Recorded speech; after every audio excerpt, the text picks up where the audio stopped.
Welcome back everyone, it's Eric from Rare Candy. Here today on the channel we are back with yet again another Unbroken Bonds deck profile, and today we're going to be taking a look at the hotly anticipated Reshiram Charizard GX. Definitely I think one of the more anticipated new cards that Unbroken Bonds is going to be giving us. And this is actually the same list too that was featured in our recent testing grounds video, so if you guys actually want to see how this deck looks in action, I will be sure to have a link down below in the description for you guys to check out. And if you guys might be new to this channel or unfamiliar with those testing grounds videos, they usually kind of feature our early, sometimes unrefined list that we use to start testing with, so there might be a few things in here we can potentially tweak or improve upon. Just something to kind of keep in mind as we do go through this deck profile here.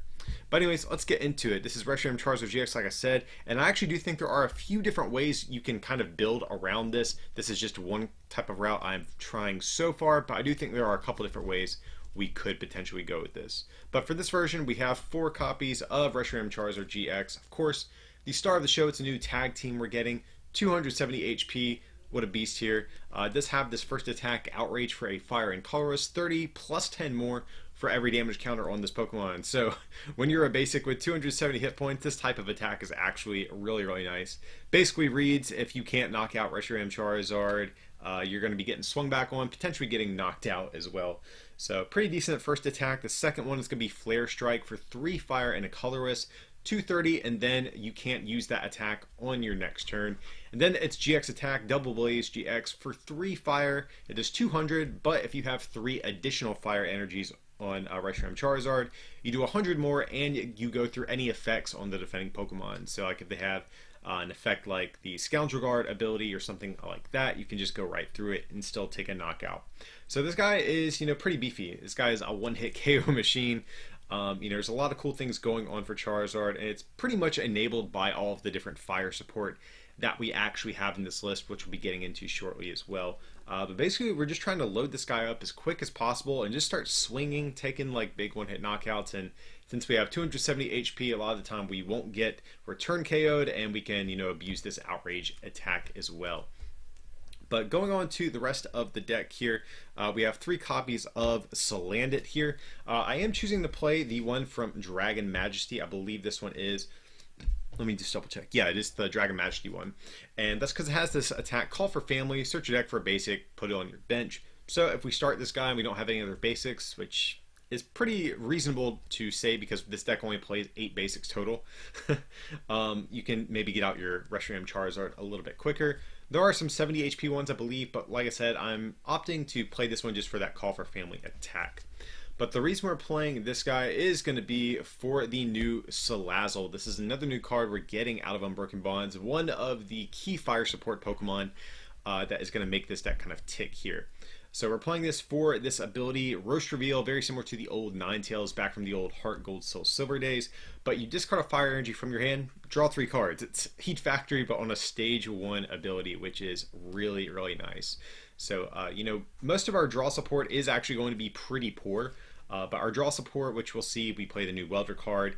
It helps accelerate energy, and that's kind of the reason we play it. It gives you mediocre draw support and energy acceleration, but thanks to Salazzle, you can kind of make up for the poor draw support that Welder offers by being able to just like dig through your deck with this ability, which is really nice. So that's really going to help the deck take off and gain some momentum, usually from like the second turn onwards.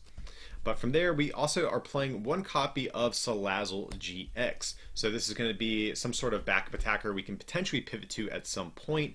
One thing I do like about it, it attacks just for 2 fire energy, so we can just Welder once to it and be ready to go. So the first attack, just a little recap if you haven't seen this card in a while.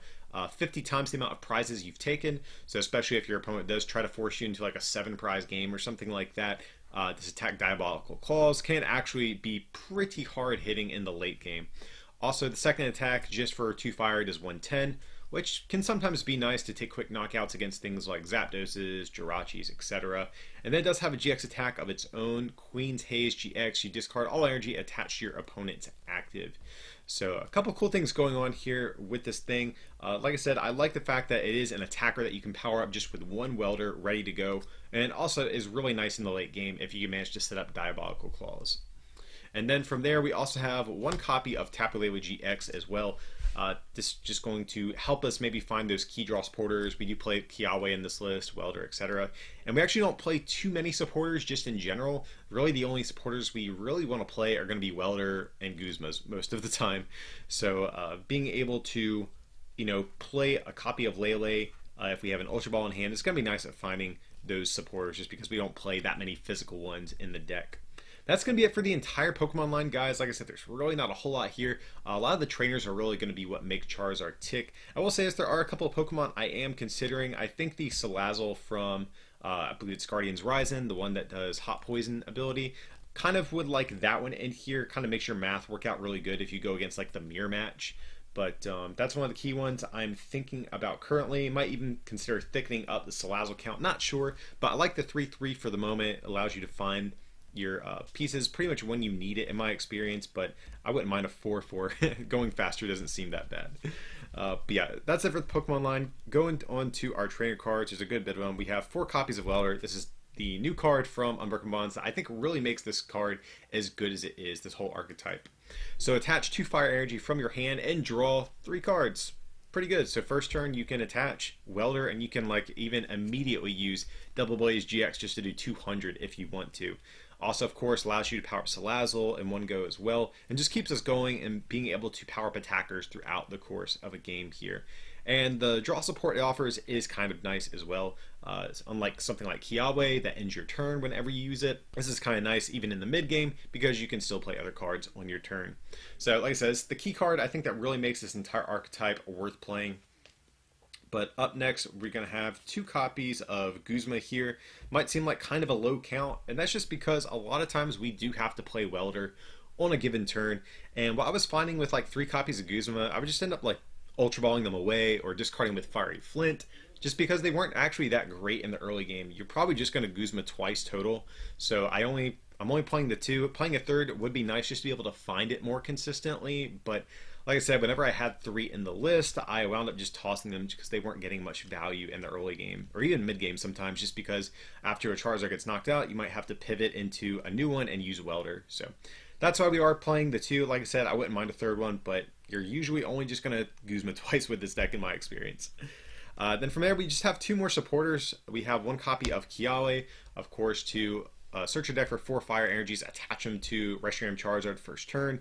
Ideally, we can Ultra Ball for Lele, get this thing going, and start threatening a ton of pressure on turn 2.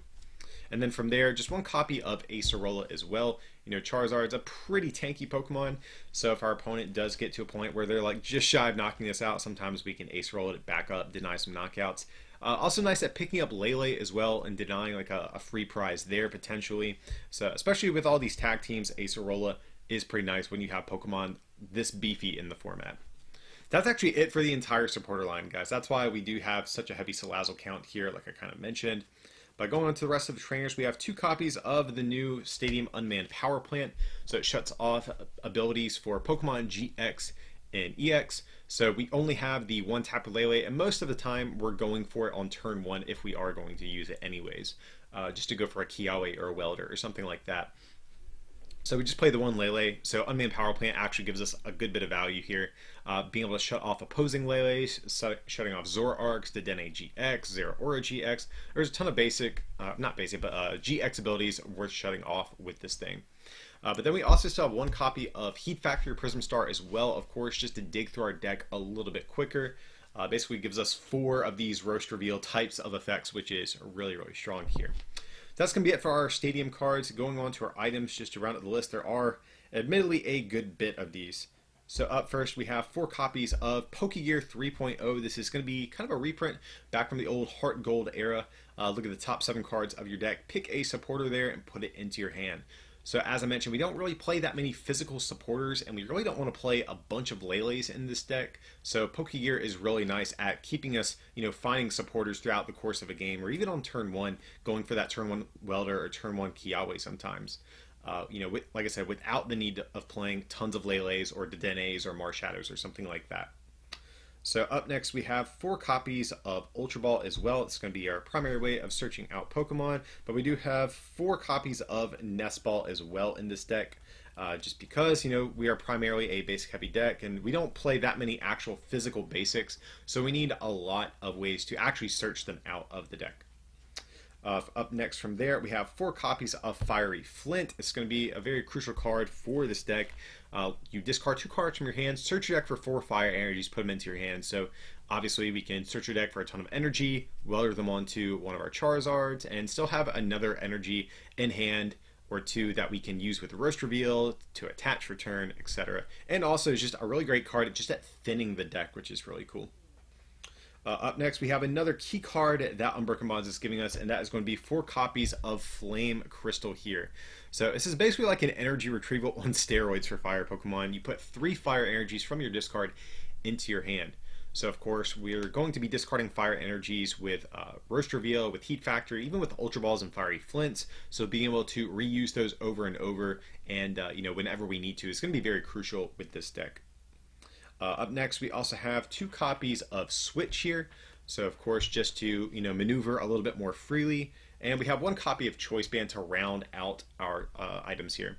So 1 Choice Band, like I said, Reshiram Charizard is going to be taking a lot of one-hit knockouts already. Choice Band is just to kind of make the math work a little bit better in certain situations. Like, you know, if we're going against maybe like a Zoroark, just as an easy example, and we welder and fire onto a Charizard, we can actually double blaze with a Choice Band, take a knockout. And there's just other weird situations too, where like if we are in a mirror match and we outrage our opponent for 30, well, with a Choice Band, Flare Strike can knock them out. So it's not a card you need all the time, but I definitely think you need some sort of way to augment your damage in some capacity with this deck. So that's why we're just playing the lone copy of Choice Band. I could see playing another one. Wishful Baton also seems worth trying out as well. That way you're not reliant on Welder in the mid game. So there's a couple different options we have here. But that's going to be it for our trainer cards in this list. Then up next, just to round out the list, we have a ton of energy. We have 3, 6, 9, 12, 14 copies of fire energy in total in this list. So we need a lot of energy here just because we're always wanting to discard them with Roast Reveal. We need them in hand always whenever we go to Welder, etc. So we need a lot of fire energy here. But yeah, guys, that's going to be our initial attempt at a Reshiram Charizard deck. Like I mentioned, though, earlier on in this deck profile, I actually do think there are a few different ways you can potentially build around this, like in terms of the engine that powers up Reshiram Charizard. But like I said, this is kind of what we're going with here. Pretty minimalistic approach to it, just the Salazzles and Charizards, and you know, just trying to go for consistency here if possible. But yeah, guys, that is going to be the deck. Of course, I hope you enjoyed this video. Definitely stay tuned to the channel. We're going to have a ton of Unbroken Bonds coverage coming up over the next several weeks as well. But as usual, if you did enjoy this content, feel free to like and subscribe, and consider supporting this channel by becoming a patron over at patreon.com/rarecandytcg, or by picking up some merch like the Team Valor playmat you saw in this video. That would be greatly appreciated over at rarecandytcg.com. But as always, thanks for watching, and we'll see you next time.